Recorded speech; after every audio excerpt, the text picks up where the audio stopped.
My name's Isabella, and I'm 21 years old. I just finished my 3rd year at art college, and let me tell you, it's been one hell of a ride.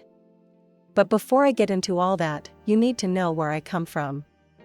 I grew up in a house where I never felt at home. My parents, Tom and Sarah, always made it clear that my older sister, Emily, was their golden child. She's 4 years older than me and has always been a thorn in my side. From the day I was born, Emily seemed to hate me. She'd tease me, break my toys, and make my life miserable. And my parents? They'd just laugh it off, saying, "Oh, that's just how sisters are." But it wasn't normal.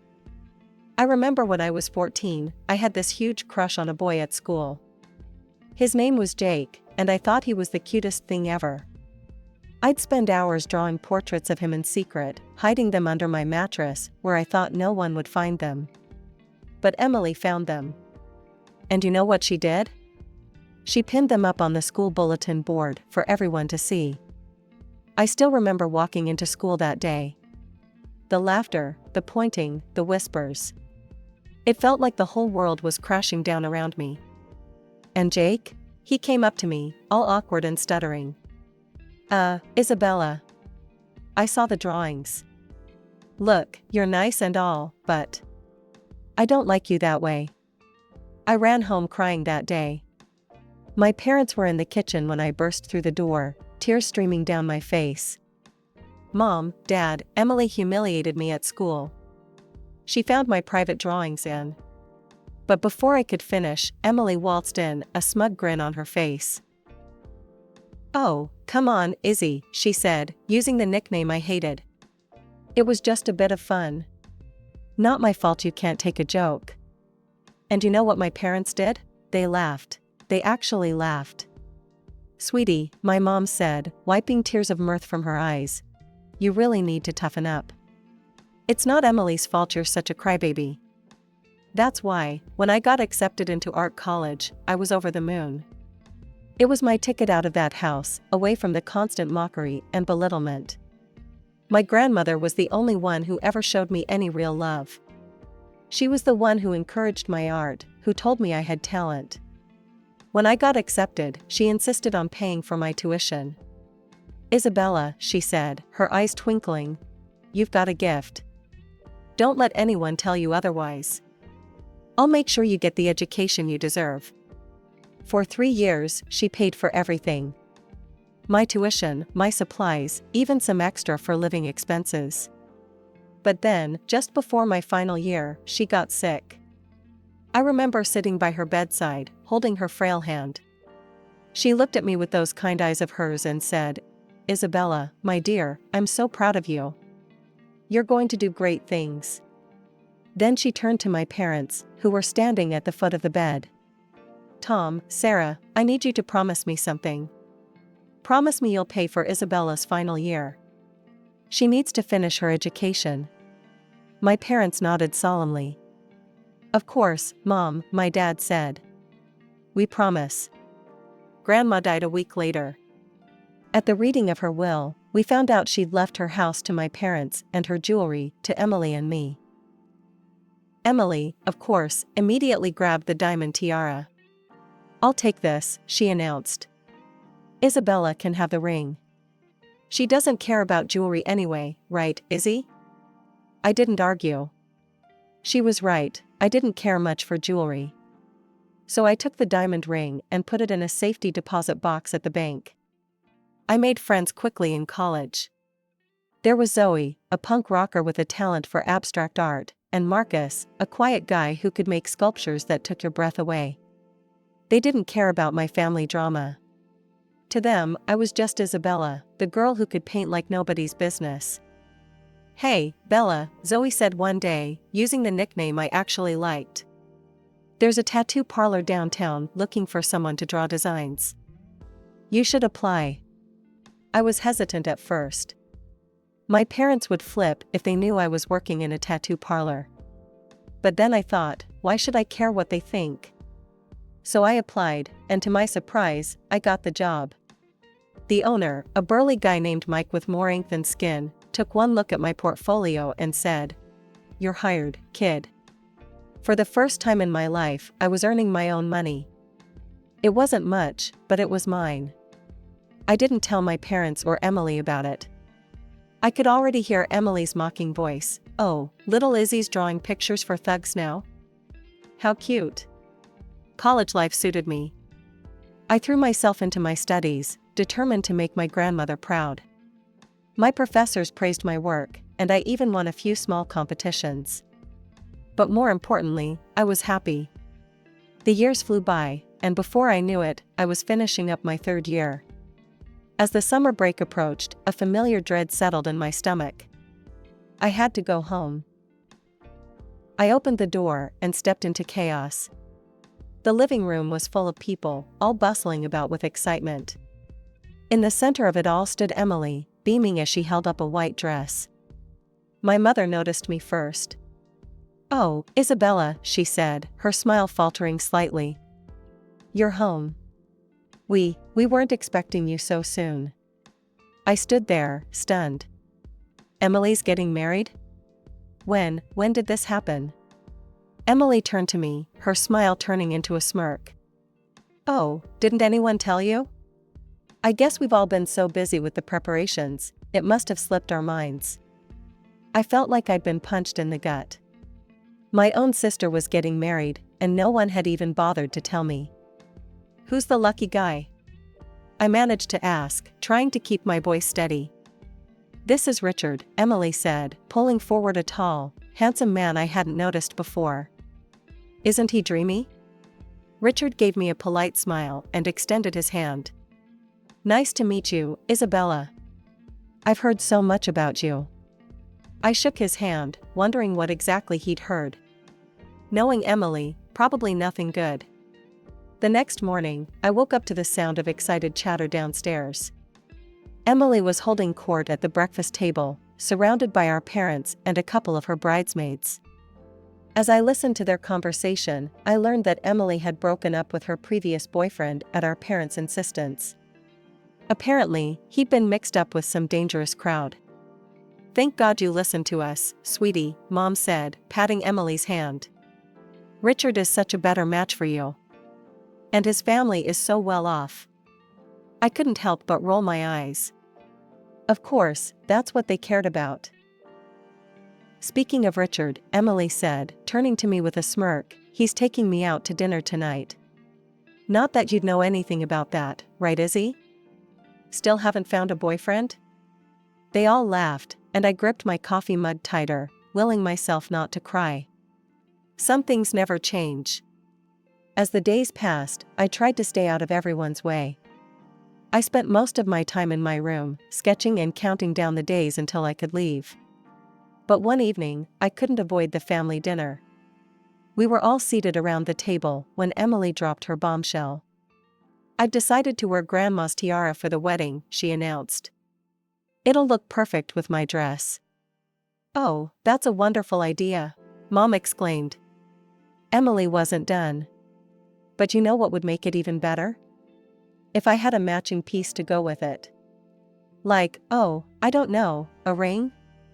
I froze, my fork halfway to my mouth. I knew exactly where this was going. Mom's eyes lit up. "Oh, that's right. Isabella, didn't Grandma leave you a ring?" I nodded slowly, a sick feeling growing in my stomach. "Well, there you go," Emily said, clapping her hands together. "Izzy, you'll let me borrow the ring for the wedding, won't you?" I put down my fork. "Borrow? For how long?" Emily laughed, a sound that sent chills down my spine. "Oh, silly Izzy. I mean, you'll give it to me. For keeps." But Grandma left that to me," I protested weakly. "Come on, Isabella," Dad said, his voice stern. "Don't be selfish.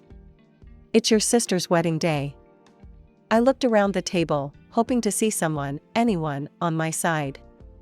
But all I saw were expectant faces, waiting for me to give in. Like always. "Isabella," Dad said, his voice cold. "Either you give the ring to your sister, or we won't pay for your final year of college." The room fell silent. I couldn't believe what I was hearing. But you promised Grandma, I whispered, tears welling up in my eyes. Emily let out a harsh laugh. Oh, please. No one cares about promises made to some half-witted old woman. I stood up so fast, my chair fell over. How dare you talk about Grandma like that? I shouted. That's enough, Dad roared. Isabella, you have a choice to make. The ring or your education. Decide. I looked at their faces, Dad's anger, Mom's disappointment, Emily's smug satisfaction. In that moment, I knew I had lost. Again. With shaking hands, I took off the necklace where I kept the key to my safety deposit box. I handed it to Emily. The morning after the ring incident, I cornered Emily in the kitchen. When exactly is your wedding? I asked, trying to keep my voice steady. Emily looked up from her coffee, a sly smile playing on her lips. It's on the 29th. Why, planning to ruin it? I ignored her jab. 2 weeks. I had 2 weeks to get away from this toxic environment. No, I replied coolly. I'm going to visit a friend from college. I'll be back in time for the wedding. I packed my bags and left that afternoon, heading to my friend Zoe's place in the next city over.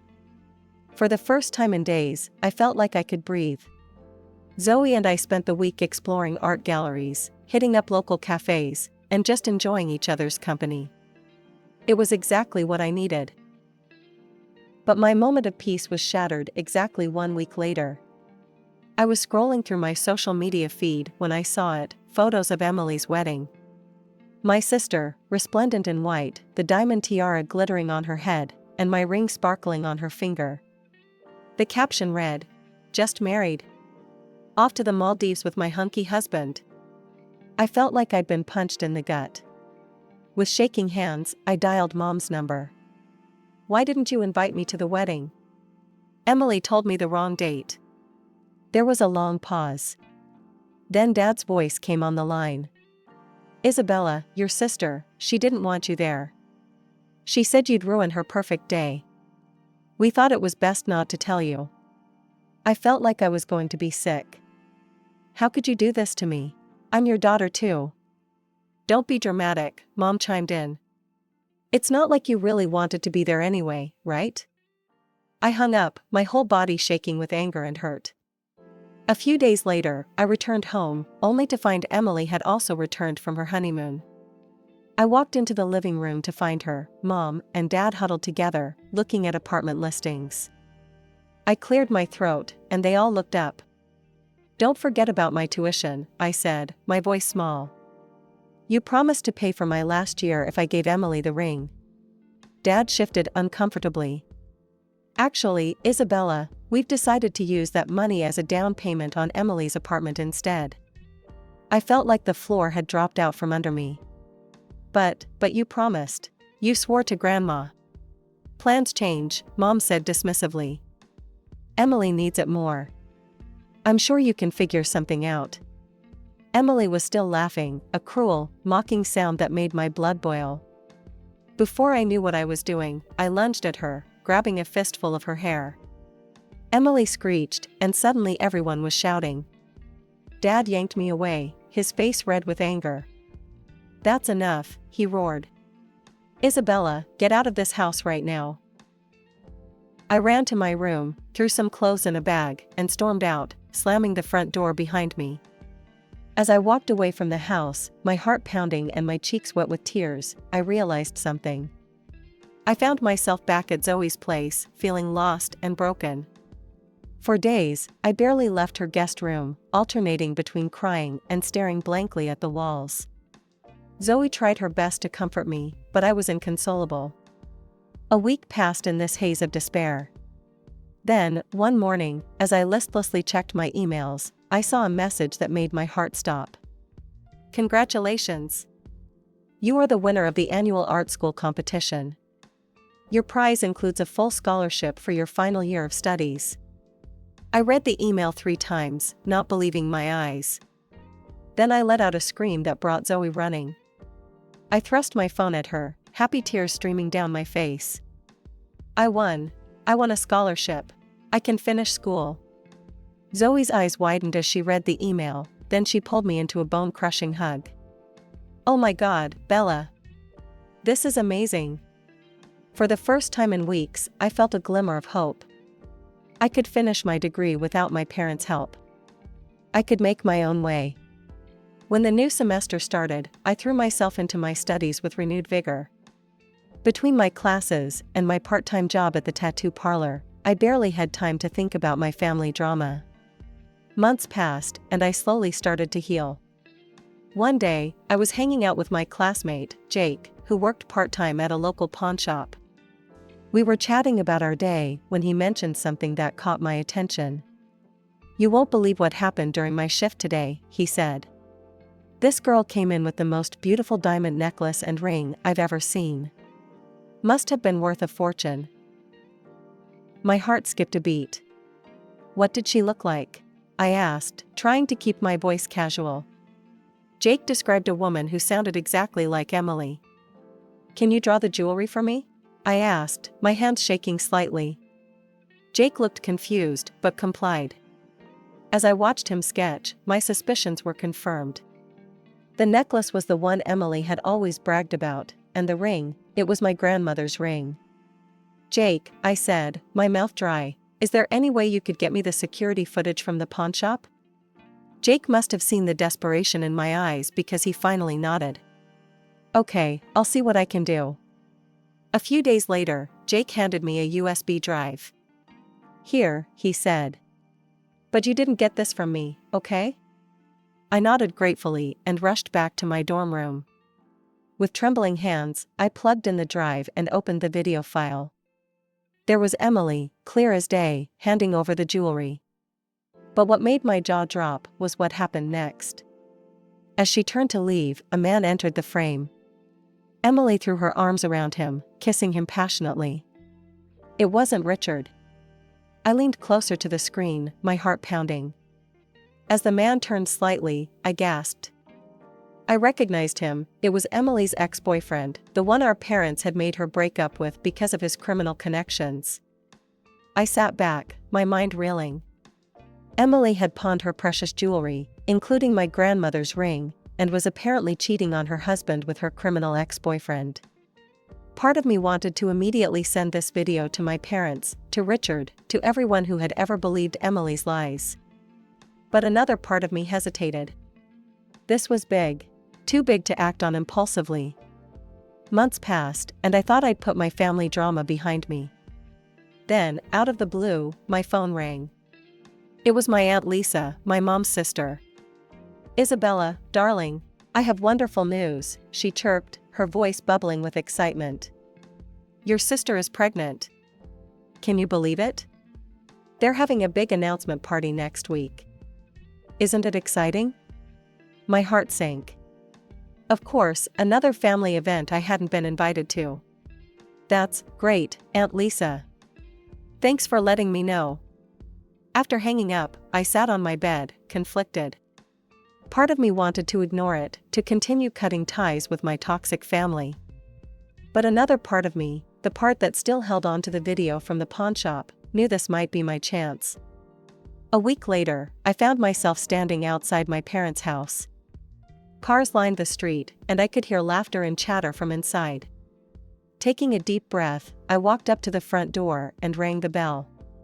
Mom opened the door, her smile instantly fading when she saw me. "Isabella, what are you doing here?" Pushing past her, I walked into the living room. The chatter died down as people noticed me. Emily, standing in the center of the room with Richard, looked like she'd seen a ghost. "What is she doing here?" Emily hissed. Dad's voice boomed through the room. "Isabella, get out of this house immediately. You're not welcome here." Confused murmurs rippled through the guests. I saw Richard's parents exchange worried glances. Mom, always one for saving face, plastered on a fake smile. "I'm so sorry, everyone. We've had to distance ourselves from Isabella. She's become quite greedy and unworthy of our family name." The room erupted into arguments. Some relatives defended me, while others sided with my parents. I raised my voice. I have something to say. Gradually, the room quieted down. All eyes were on me. I turned to Emily. Congratulations on your pregnancy, sis. But I have to ask, why aren't you wearing Grandma's tiara and ring? Emily's face went pale. Her mother-in-law spoke up, now that you mention it, I haven't seen that beautiful ring in a while. Emily, dear, where is it? Emily stuttered, I sent them for restoration. They needed cleaning. I nodded slowly, pulling out my phone. That's interesting. Because I have a video here that tells a different story. The color drained from Emily's face as I connected my phone to the TV. The security footage from the pawnshop began to play. There was Emily, clear as day, pawning the jewelry. And then, the moment that made everyone in the room gasp, Emily, throwing herself into the arms of a man who was definitely not Richard, kissing him passionately. The moment the video ended, chaos erupted in the living room. Richard's face contorted with rage and pain as he turned to Emily. Emily, what is this? Who is that man? He shouted, his voice cracking.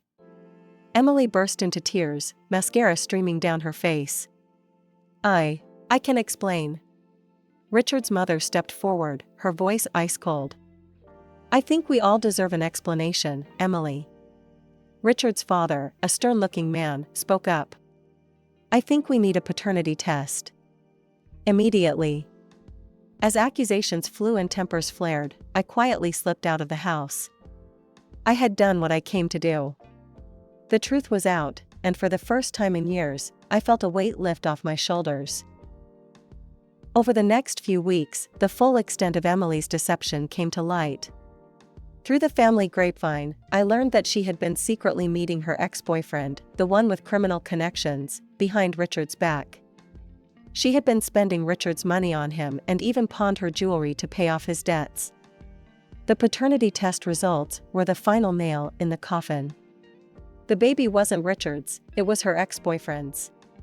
Richard, understandably devastated, filed for divorce. He sued Emily for a substantial sum, citing emotional damages and financial fraud. Her ex-boyfriend, upon learning of the pregnancy, vanished without a trace, leaving Emily to face the consequences alone. My parents, who had always put Emily on a pedestal, were forced to face the harsh reality of her actions. They had to take out a significant loan to help Emily pay the compensation Richard demanded. Their golden child had fallen from grace, and they were left to pick up the pieces. In a twisted turn of events, they tried to blame me for everything. Mom left a voicemail on my phone, her voice bitter and accusing. Are you happy now, Isabella? You've ruined your sister's life. I hope you're proud of yourself. I deleted the message without responding. Their words no longer had the power to hurt me. As for me, I returned to college, threw myself into my studies, and focused on building the life I wanted. I cut off all communication with my family, changing my phone number and email address. The toxic cycle was finally broken. It's been 2 years since that fateful day when I exposed Emily's lies.